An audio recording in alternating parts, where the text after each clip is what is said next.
With it. With it. Focus question.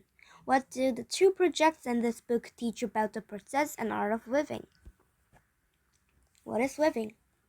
Weaving is the process of creating fabric by lacing together two sets of threads or fibers. The art and practical craft of weaving dates back tens of thousands of years. People today still weave together various fibers to make clothing, rugs, and much more. Before beginning a new woven pattern, the weaver needs two sets of threads as a base. The warp is a set of vertical threads that are held in position, usually over a frame by tension. The weft is one or more horizontal threads. The weaver laces the weft over and under the warp and packs it down so the threads fit closely together and form a fabric. This book introduces you to the art of weaving with two fun projects, a paper mat and a friendship bracelet. Each project will introduce you to a different way to weave. Let's grab our supplies and begin. Materials: 9 inches by 12 inches construction paper. One whole piece, a second piece cut into 1 inches by 9 inches stripes. Pencil, ruler, scissors, glue stick. Paper mat weaving. Our first project introduces the basic of weaving with a paper weaving activity. You can use paper weaving to make placemats, book covers, and colorful designs to decorate a bare space on your wall. Select one piece of paper, which will be the warp foundation of your project. Carefully fold it in half and draw a straight line 1 inch from the long open edge. 2. Draw 10 to 12 lines from the fold to the straight line you just draw. You may make these lines straight, curved, or a combination of the two. Be careful to avoid drawing lines too close to the edges of the paper. Also, avoid drawing complicated shapes, as this will make weaving too hard. Keeping the paper folded, cut along the lines you drew in step 2. Start at the fold in the paper and stop at the straight line. Do not cut on the straight line. Gently unfold your paper and place it flat on the table with the cuts placed vertically. 4.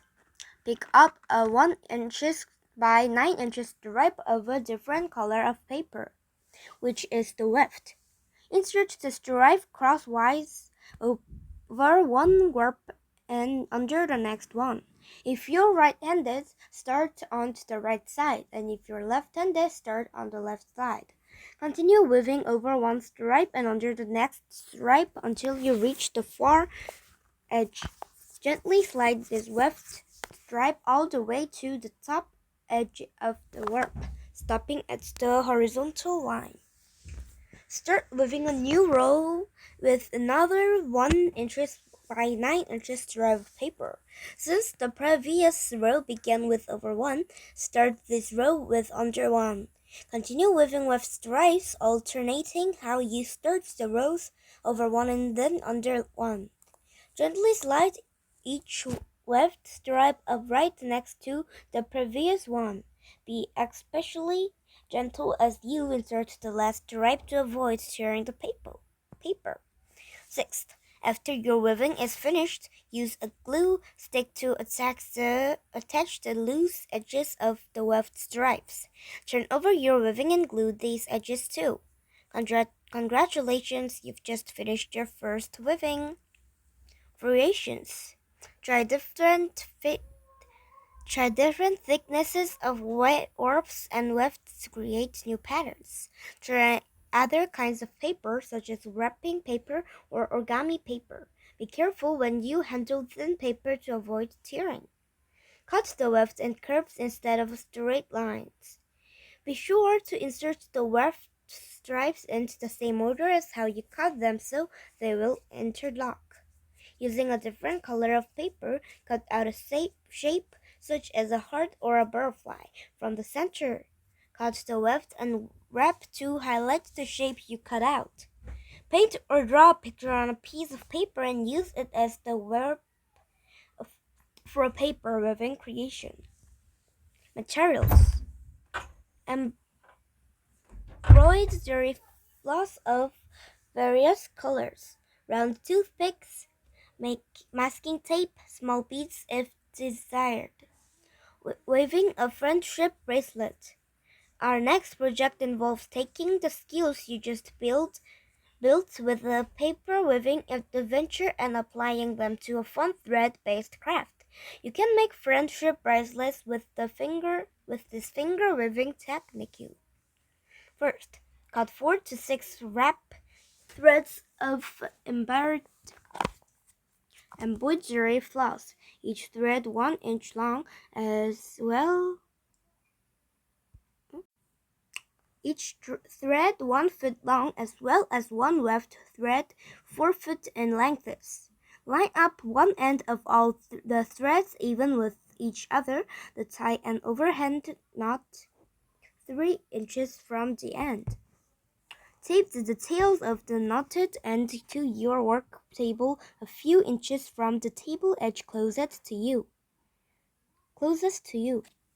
3. Separated the weft thread, the long one from the wrap threads. Then decide on the order you want for your warp threads. Smooth them out flat and tape them in that order near the edge of the table. Insert a toothpick crosswise just under the knot, over one warp thread and under the next one. Continue weaving the toothpick over one and under one until you get to the other side. This toothpick will remain in place until you finish your weaving, so go ahead and tape both ends to the table. 5. Use another toothpick to lift every other warp thread, making sure you lift the opposite thread from the ones you lifted with the first toothpick. After you weave the toothpick through, lift it up enough to create a space or shed between the lifted warp threads and the ones that remain flat on the table. 6. Feed the weft thread all the way through this space and gently pull it across. Slide the toothpick up and use it to pack the weft tightly against the top of the weaving, carefully avoiding pulling the taped warps loose. 7. Continue lifting up every other warp thread with the toothpick, feeding the weft thread through and packing it tightly. You may need to reposition and retape your weaving several times as it grows. If the weft covers up the warp thread as you weave, tighten the warp threads and add more tape at the end closest to you. 8. If you get close to running out of weft thread, cut another piece and use a square knot to join it to the existing piece. Do your best to position the knot in the middle of a row to hide it. 9. Stop when your weaving is as long as you want it to be. Remove the tape at the bottom and tie an overhead knot to secure the last row of weft. Cut the tails to 3 inches to match the other tails. Gently remove the tape from the top of your weaving and also remove the toothpick. 10. Finish the fringe with braiding or with an overhand knot on each piece of embroidery floss. You can also attach decorative beads if you like.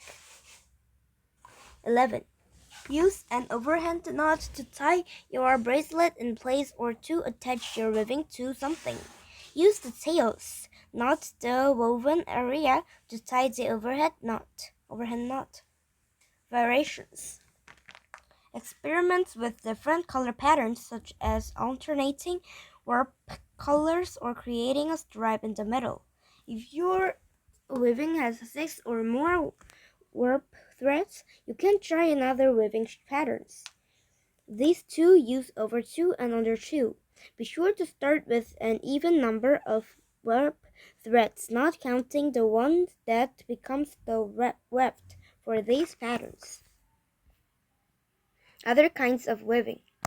If you think using your hands to weave paper and thread is fun, you might enjoy exploring other kinds of weaving too. Many kinds of weaving involves the use of a loom, which is a tool that holds yarn or thread in place while a weaver works. Looms come in many shapes and sizes. Some common loom types include hand looms, frame looms, backstrap looms, and floor looms. There are even small looms you can use to make friendship bracelets instead of using tape. Conclusion.